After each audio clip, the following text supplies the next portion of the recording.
श्री गणपति महाराज की जय। गजानन महाराज की जय। विघ्नेश्वराय वरदाय सुरप्रियाय लंबोदराय सकलाय जगद्विताय नागाननाय श्रुतियज्ञविभूषिताय गौरीसुताय गणनाथ नमो नमस्ते। श्री गणपते नमो नमः।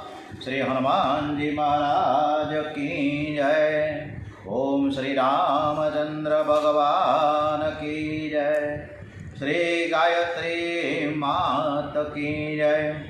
श्री सोमनाथ महादेव की जय। श्री कृष्ण कन्हैया लाल की जय। श्री बालकृष्ण लाल की जय। डोंगरे जी महाराज की जय। श्री सुखदेव जी महाराज की जय। श्री भारत माता की जय। वंदे वेद मातरम वंदे वेद मातरम। आज चैत्र सुद नोम गई काले पण नोम थी, आज पण नोम रामनवमी। अपने बधाए काले खूब सरस रीते उत्सव उजवो। आजनी कथा अपने श्री कृष्ण परमात्मा ने सरस रीते संभळावीए छीए। आजनी कथा श्री कृष्ण परमात्मा चरण में समर्पित करिए। आज 10मो स्कंद है, श्री कृष्ण भगवान हृदय है। 10मो स्कंद अपने चालू करिए छीए। करारविंदे पदारविंदम मुखारविंदे विनिवेशयन्तम् वटस्य पत्रस्य उटेशयानं बालं मुकुन्दं मनसा स्मरामि। ओम श्री कृष्ण कन्हैया लाल की जय। श्री भागवत भगवान जी महाराज की जय। ओम नमो भगवते वासुदेवाय। आज 27मी मार्च 2026 शुक्रवार जय संतोषी माता दिवस है। आज सुखदेवजी महाराज 10मा स्कंदनी शुरुआत करे छे। भागवतनु फल 10मो स्कंद है। 10મા સ્કંદ में સુખદેવજી ખીલા है, कारण કે આ તેમના ઈષ્ટદેવ શ્રી કૃષ્ણની કથા છે। ભાગવતના પૂર્ણ પુરુષોત્તમ દેવ એવા શ્રી કૃષ્ણ ભગવાન એમના ચરિત્રનો મહિમા અપરંપાર આ દુનિયાની આધિ વ્યાધિમાંથી મુક્ત કરાવીને જીવનમાં નાના મોટા સુખ પ્રાપ્ત કરાવી જીવનને અંતે મોક્ષ આપવાની શક્તિ આ ભાગવત કથામાં રહેલી છે। श्री कृष्ण लीला में सर्वने आनंद मळे छे, कारण के कृष्ण कथा में सर्वे रसों समन्वय है। आ कृष्ण लीला योगीओं ने अने भोगीओं ने पण आनंद आपे छे। श्री कृष्ण लीला बाळकने पण आनंद आपे छे, स्त्रीओं ने पण आनंद आपे छे अने वृद्धों ने तो अतिशय आनंद आपनारी आ कथा एटली बधी दिव्य है कि ते बधाने आनंद आपनारी है। एटले ज वर्षोथी आ कृष्ण कथा घर घरे मोहल्ले मोहल्ले शेरीए शेरीए नगरे नगरे थाय छे। सुखदेवजी महाराज कहे छे कि कथा सांभळशो तो तमने अति आनंद थशे। श्री कृष्ण बाळक साथे बाळक जेवो व्यवहार करे छे अने युवानो साथे युवान जेवो वर्ताव करे। श्री कृष्ण जेवो कोई महान योगी थयो नथी। श्री कृष्ण जेवो कोई महान भोगी पण थयो नथी। योगी भोगी थवा जाए तो तेनुं पतन थशे। भोगी योगी थई शके नहीं, रोगी थई जशे। योग अने भोग बने सिक्कानी बे बाजू ज होय, पण श्री कृष्ण में बंनेनो समन्वय है। श्री कृष्ण में बंने परिपूर्ण देखाय छे। तेथी श्री कृष्ण देव नहीं पर परमात्मा है। प्रसिद्ध राजा सुखदेवजी महाराज ने प्रश्न करे छे कि जेनु मरण नजीक आव्युं होय, जेनु हमणां ज एक छोकराने ઈચ્છા मृत्यु सुप्रीम कोर्टे मंजूरी आपी અને એના પરિવારે એને ભાવભેરની વિદાય આપી છે અને છોકરાના અંગનું પણ અંગદાન થયું છે।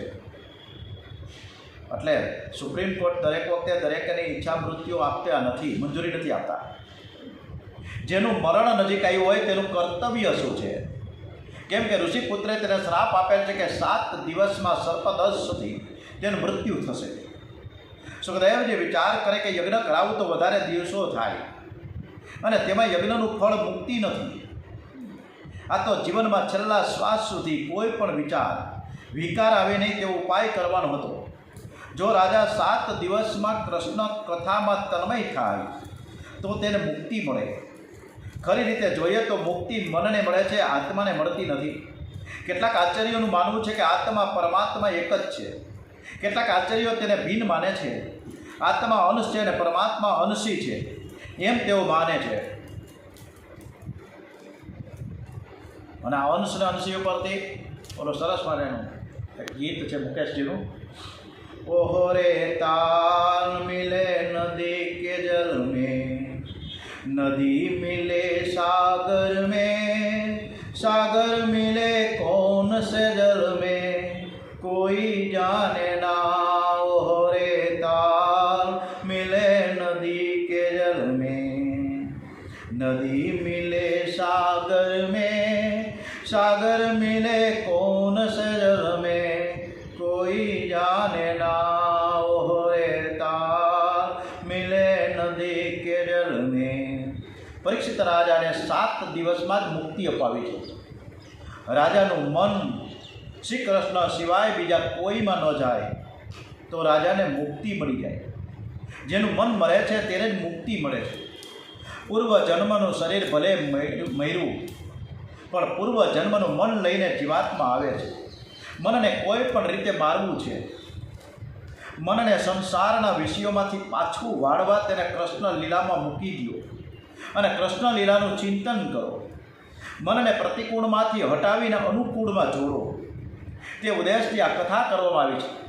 આ કથાથી જ્ઞાન અને વૈરાગ્ય વધે છે. આ કથાથી મનુષ્યને પ્રવૃત્તિ છોડવાની ઈચ્છા થાય. ભાગવતની કથા આ કૃષ્ણ પ્રેમને વધારનારી છે. ભાગવતની કથા કૃષ્ણ પ્રેમમાં પાગલ બનાવે છે. આજે લગભગ ચતુર્ભુજ રાજપરા સાહેબ પણ આ કથા સાંભળવા માટે મીટ એપ્લિકેશન દ્વારા આવી ગયા છે. મને જેવું તો ખબર છે, બહુ ખબર નથી, પરંતુ દરેકનું આપણે અભિવાદન કરીએ છીએ. આપણે આજે પણ વિચાર મંથનમાં મૂક્યું છે કે 8:30થી અત્યારે 9:30 સુધી રામચરિત માનસ અને શ્રીમદ ભાગવત કથા રોજ કાયમ વંચાય છે. આ કથા ભાગવત કથા છેલ્લા 9 વર્ષથી કન્ટિન્યુ કાયમ, લગભગ બ્રેક વગર, સિવાય કે ક્યાંક કામ આવી ગયા હોય તો અટકી જાય, પણ સરસ રીતે બધા જ સાંભળે છે. હું પણ સાંભળું છું. અને ડુંગરજી મહારાજ, સુખદેવજી મહારાજને આપણે નતમસ્તકે કોટી કોટી નમસ્કાર કરીએ કે તેમની આ કથા સાંભળવાનો આપણે મૂલ્ય તક મળી છે. કૃષ્ણ કથા એવી કથા છે કે જે જગતને ભૂલાવે છે. જગતમાં રહીને જગતને ભૂલવાનું છે. સંસાર છોડીને જવાના ક્યાં? જ્યાં જાઓ ત્યાં સંસાર સાથે ને સાથે જ છે. એટલે જ સંસાર છોડવાનો નથી, પણ સંસારને મનમાંથી બહાર કાઢવાનો છે. ભરતજીએ આખો રાજમહેલ રાજ્ય ત્યાગી દીધું, જન્મ અને વનમાં આવ્યા. ત્યાં હરણના બચ્ચાની સાથે પ્રેમ થયો. એટલે સંસાર ગમે ત્યાં થાય. સુખદેવજી રાજાની પરીક્ષા, સુખદેવજી મહારાજ રાજાની પરીક્ષા કરવાના હેતુથી પૂછે છે કે આજે 5 દિવસથી તું એક જ આસને બેઠો છે.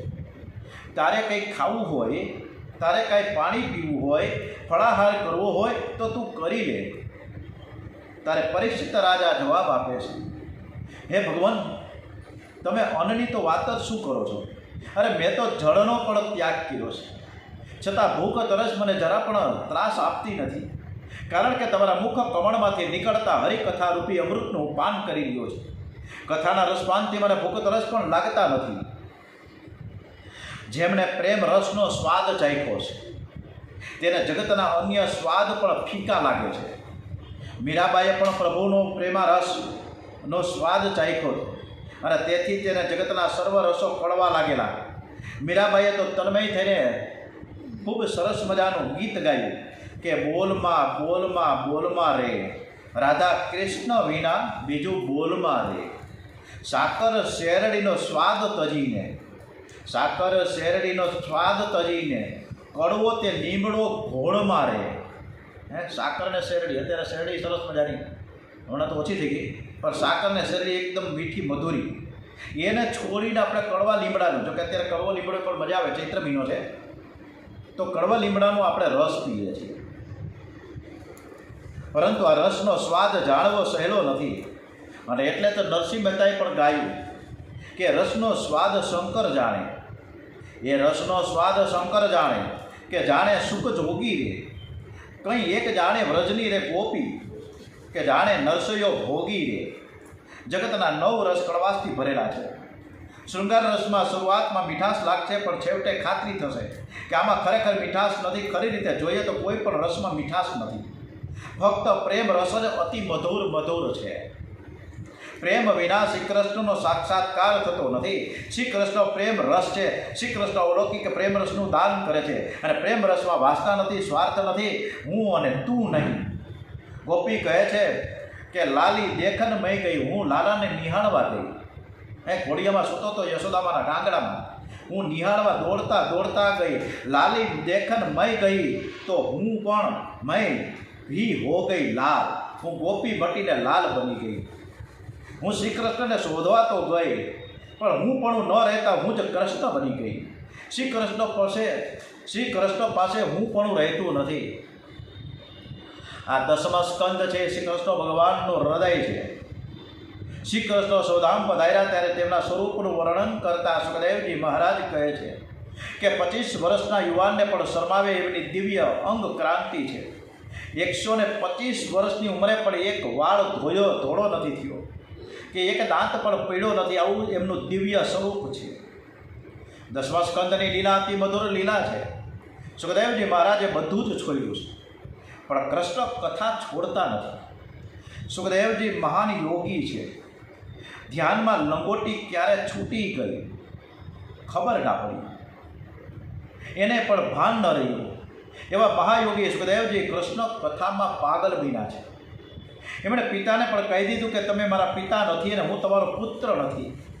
આમ તેણે સર્વનો ત્યાગ કર્યો, પણ કૃષ્ણ કથાનો ત્યાગ કર્યો નહીં. એવા સુખદેવજી મહારાજની આપણે કથા કરીએ છીએ. સુખદેવજી મહારાજે આ લીલા કથા એવી કરી છે કે પરીક્ષિત રાજા કથા શ્રવણ કરતા જગતને ભૂલી ગયા, દેહ ભાન ભૂલી ગયા. હવે તક્ષક નાગ કરડે તોય વાંધો નથી. તક્ષક નાગ આત્માને કરડવાનો નથી, શરીરને કરડવાનો છે. પરમાત્મામાં તન્મય થાય, દેહ ભાન ભૂલાય તો મરતા પહેલાં મુક્તિ મળે છે. પરીક્ષિતને કથા સાંભળ્યા પછી ભૂખ તરસનું ભાન રહ્યું નથી. ધન્ય છે શ્રોતાને અને ધન્ય છે વક્તાને. સુખદેવજી મહારાજ રાધા કૃષ્ણનું સ્મરણ કરે છે. શ્રી કૃષ્ણ ભગવાનને વંદન કરીને કહે છે કે રામજીની કથા બહુ સરળ હતી, જેથી મેં રામલીલાનું વર્ણન કર્યું, પણ તમારી બધી જ લીલા અટપટી છે. હવે તમે હૃદયમાં બિરાજો અને તમારી કથા તમે જ કરો. આ 10મા સ્કંદમાં સુખદેવજી મહારાજ કૃષ્ણ ભગવાનની દર્શન કરતા કથા કરે છે. હું તમારા દર્શન કરું, હું તમારું સ્મરણ કરતો રહું, તમારા ચરણમાં વંદન કરતો રહું. આ 10મા સ્કંદની કથામાં હું કથા કરું છું એ સુખદેવજી મહારાજ ભૂલી ગયા છે. જે વક્તાને યાદ આવે છે કે હું પંડિત છું, હું શાસ્ત્રી છું, હું ભણેલો છું, લોકોને ઉપદેશ કરું છું, અને કથામાં પ્રભુ જલ્દીથી પધારતા નથી. વક્તા જ્યારે શ્રી કૃષ્ણ કથા કરતા શ્રી કૃષ્ણ સ્મરણમાં હું કથા કરું છું એ જ્યારે ભૂલી જાય ત્યારે એના મુખેથી ભગવાન કથા કરે છે. 10મા સ્કંદની કથામાં સુખદેવજીના હૃદયમાં શ્રી કૃષ્ણનું સ્વરૂપ પ્રગટ થયું છે. સુખદેવજી મહારાજને સમાધિ લાગી ગઈ છે. ખરેખર 10મા સ્કંદની કથા કહેનાર શ્રી કૃષ્ણ છે, સુખદેવજી તો સાંભળનાર છે. સુખદેવજી મહારાજ પરીક્ષિત રાજાને કહે છે કે તારા લીધે મને કૃષ્ણ કથા ગંગાનું પાન કરવાનો લાભ મળ્યો છે. શ્રી કૃષ્ણ કથા ગંગા પ્રગટ થઈ તે દિવસથી ભાગીરથી ગંગાનો મહિમા ઓછો થયો. ભાગીરથી ગંગામાં સ્નાન કરો તો સારું, પણ એનાથી મનનો મેલ ધોવાતો નથી. કૃષ્ણ કથા ગંગામાં જે બરાબર ડૂબકી મારે, ધીરે ધીરે તેના મનનો મેલ ધોવાઈ જાય છે. શ્રી કૃષ્ણ કથા ગંગામાં જે સ્નાન કરે એનો સ્વભાવ સુધરે છે. એને ભક્તિનો રંગ લાગે છે અને જ્યાં ઈચ્છો ત્યાં પ્રગટ થાય છે. શ્રી કૃષ્ણ કથા ગંગા સર્વનું કલ્યાણ કરનારી છે. એટલે જ આપણે છેલ્લા 9 વર્ષથી સતત આપણે કૃષ્ણ કથા કરીએ છીએ. અને જૂનામાં જૂના અમારા રામોલિયાભાઈ, દીપ્તિબેન પારેખ અને દિલીપભાઈ દવે અને પછી નવા ઘણા બધા આપણા પરિક્ષિત શ્રીઓ આ મીટ એપ્લિકેશનથી કથા સાંભળતા થયા. એટલે ખૂબ જ આનંદની વાત છે કે આપણે બધાને આ કથા સાંભળવાનો સવારના પોરમાં આ અમૂલ્ય લાભ મળ્યો છે. તો ભગવાનને આપણે થેન્ક યુ કહી દઈએ. બોલીએ શ્રી કૃષ્ણ કનૈયાલાલ કી જય. ઓમ શ્રી દ્વારિકાધીશ કી જય. શ્રી સુખદેવજી મહારાજ કી જય. શ્રી ભાગવત ભગવાનજી મહારાજ કી જય. કંસ, જરાસંઘ, શલ્ય, શિશુપાલ, દંતવક્ત્ર વગેરે અનેક દુષ્ટ અને પાપી રાજાઓ પોતપોતાના દેશમાં રાજ્ય કરી ગયા હતા. આ દુષ્ટ અને પાપી રાજાઓ લોકોને બહુ ત્રાસ આપવા લાગ્યા. કંસ એવો દુષ્ટ હતો કે એના પોતાના બાપને જ મારતો. જે પોતાના બાપને મારે તે બીજું શું ના કરે. વસ્તી વધતી જાય ત્યારે ધરતી માને વજન લાગતું નથી, પણ પાપ વધી જાય ત્યારે ધરતી માને વજન લાગે છે. પાપ વધી ગયું એટલે ધરતી માતા અકળાઈ ગયા અને તે ગાયનું સ્વરૂપ ધારણ કરીને બ્રહ્મલોકમાં ગયા છે. એણે બ્રહ્માજીને પોતાનું દુઃખ કહી સંભળાવ્યું. બ્રહ્માજીએ મહાદેવને અને અન્ય દેવોને સાથે લીધા અને ક્ષીર સાગરમાં શયન કરતા ભગવાન વિષ્ણુની પુરુષ સૂક્તની ઋચાઓ વડે પ્રાર્થના કરવા લાગ્યા છે. અરે પ્રાર્થના પર કેવી સરસ! દેવી દેવતાઓ, બ્રહ્માજી બધા જ પ્રાર્થના કરી રહ્યા છે પુરુષ સૂક્તની ઋચાઓ વડે કે હે હજારો મસ્તકોવાળા, હે હજારો નેત્રોવાળા, હે હજારો ચરણોવાળા એવા વિરાટ રૂપ પરમ પુરુષ સર્વ તરફથી ભૂમિને વ્યાપીને તેનાથી 10 આંગળ બહાર રહેલા છે. આ સંસારમાં ભૂતકાળમાં જે કાંઈ થયું અને ભવિષ્યમાં જે કાંઈ થવાનું છે એ સર્વના નિયંતા આ પરમ પુરુષ આપ છો. વળી અમૃતપણાના તથા અન્ન વડે દેહાદિ ઉપજે છે અને ટકે છે તેના પણ આપ નિયામક છો. આદિનારાયણની સ્તુતિ કરી છે, પ્રાર્થના કરી છે. પ્રાર્થનામાં બહુ શક્તિ છે. જ્યારે ભજન કર્યું છે ત્યારે 5-6 કલાક ભૂખ લાગતી નથી. જે બરાબર પ્રેમથી પ્રાર્થના કરે છે તે 5-6 કલાક પાપ કરી શકે જ નહીં. લોકો મંદિરમાં ભક્તિ કરે છે પણ જ્યાં મંદિરમાંથી બહાર આવે કે પાપ શરૂ થઈ જાય. પ્રાર્થના પ્રેમથી કરો. પ્રાર્થના એવી નિષ્ઠાથી કરો કે પરમાત્મા અહીંયા બિરાજેલા છે, હું જે બોલું છું એ સાંભળે છે. પ્રાર્થના કરો ત્યારે જગતનો સંબંધ છોડીને પ્રાર્થના પરમાત્મામાં તન્મય થઈને પ્રાર્થના કરો. બધા જ ઋષિમુનિઓ પરમાત્માની પ્રાર્થના કરે છે, સ્તુતિ કરે, પણ સ્તુતિમાં બ્રહ્માજીની એકલાની તન્મયતા થઈ અને એકદમ એની તન્મયતામાં ભગવાનને સ્તુતિ કરી રહ્યા છે બ્રહ્માજી. શાંતાકારં ભુજગશયનં પદ્મનાભં સુરેશં વિશ્વાધારં કમલનયનં યોગિમેધ્યાનગમ્યં વંદે વિષ્ણુ ભવભયહરં સર્વલોકૈકનાથં. ઓમ શ્રી વિષ્ણવે નમો નમઃ. શ્રી વિષ્ણવે નમો નમઃ. ઓમ શ્રી વિષ્ણવે નમો નમઃ. બ્રહ્માજીની સ્તુતિ પ્રાર્થના સાંભળી છે. પ્રભુએ આવીને બ્રહ્માજીને કહ્યું કે હવે હું જલ્દીથી પ્રકટ થવાનો છું. મારું પ્રાગટ્ય મથુરાના કારાગૃહમાં વસુદેવ દેવકીજીના પુત્ર રૂપે થશે અને ત્યાંથી હું ગોકુળમાં જઈશ. 11 વર્ષ ત્યાં હું લીલા કરીશ. મારી સેવા કરવા માટે તમે સૌ મથુરા અને ગોકુળમાં અવતાર ધારણ કરો. બ્રહ્માજીએ દેવોને સમજાવ્યા, હવે પરમાત્મા પ્રગટ થવાના છે, હવે કોઈ પણ જાતની ચિંતા કરશો નહીં, પરમાત્માનું ચિંતન કરો. આ વખતે યાદવોની રાજધાની મથુરામાં હતી અને મથુરાનો રાજા ઉગ્રસેન હતા અને એની રાજકુમારી દેવકી સાથે વસુદેવના લગ્ન થયા. વસુદેવ દેવકી રથમાં બેસી પોતાના ઘરે જવા નીકળ્યા છે અને દેવકીનો ભાઈ કંસ તેને સારું લગાડવા માટે રથ આંકવા બેઠો સારથી તરીકે. રથ જતો હતો ને માર્ગમાં આકાશવાણી સંભળાઈ. આકાશવાણી દેવો દ્વારા કરવામાં આવી હતી, કેમ કે વસુદેવ મહાન વૈષ્ણવ છે. કંસ વસુદેવને બહુ ત્રાસ આપે તો ભગવાનનું પ્રાગટ્ય જલ્દી થઈ જાય. ભગવાન તેમના ભક્તોનું દુઃખ સહન કરે, બિલકુલ કરે નહીં. અને ભગવાનનું દુઃખ સહન ન કરવા માટે ભગવાન એ સાક્ષી રૂપે બધું જ જુએ છે, બધું જ સહન કરે છે, પરંતુ પુણ્યશાળી આ બધા જ દુઃખી થાય તો ભગવાનથી સહન થતું નથી ને તરત જ એ ભગવાન અવતાર ધારણ કરે છે. આવા આકાશવાળી થઈ અસ્યાસ્ત્વા મસ્તવો ગર્ભ હંતા યા વસને બુદ્ધ. હે મૂર્ખ કંસ, તને અક્કલ નથી, તું જેને પહોંચાડવા જાય છે તે દેવકીનો 8મો ગર્ભ તારો કાળ છે. કંસ આકાશવાળી સાંભળીને ક્રોધે ભરાયો, આ દેવકીને મારી નાખું તો ગર્ભ જ રહેશે નહીં. એણે રથમાંથી નીચે ઉતર્યો, દેવકીનો ચોટલો પકડ્યો, તલવાર લઈને દેવકીને મારવા તૈયાર થયો છે. અને ત્યારે વસુદેવ કંસને સમજાવતા કહે કે આ શું કરું? અરે જેનો જન્મ થયો છે એને મરવું જ પડે છે. મરણનું નિવારણ અશક્ય છે. મહાપુરુષો મરણને સુધારવા માટે પ્રયત્ન કરે છે. જેનું મરણ સુધરે છે તે ફરીથી કોઈ માતાના પેટમાં જતું નથી. મરણને ટાળવું શક્ય નથી, આથી મરણને સુધારવાનો પ્રયત્ન કરવો. વાસના અને વેરથી મરણ બગડે છે. વાસના અને વેરનો વિનાશ કરો. દેવકીને મારવાથી તમે કંઈ અમર થવાના નથી. તમે તમારી બહેનને મારશો નહીં. તો વસુદેવજીની આ પ્રાર્થના, એની આ શિખામણ, એની આ સલાહ કંસ માનશે કે નહીં ખબર નથી. આવતીકાલે આ કથા સરસ મજાની આગળ વધારીશું. ઓમ શ્રી કૃષ્ણ કનૈયા લાલ કી જય. ઓમ નમો ભગવતે વાસુદેવાય. શ્રી રામ જય રામ જય જય રામ. હરે કૃષ્ણ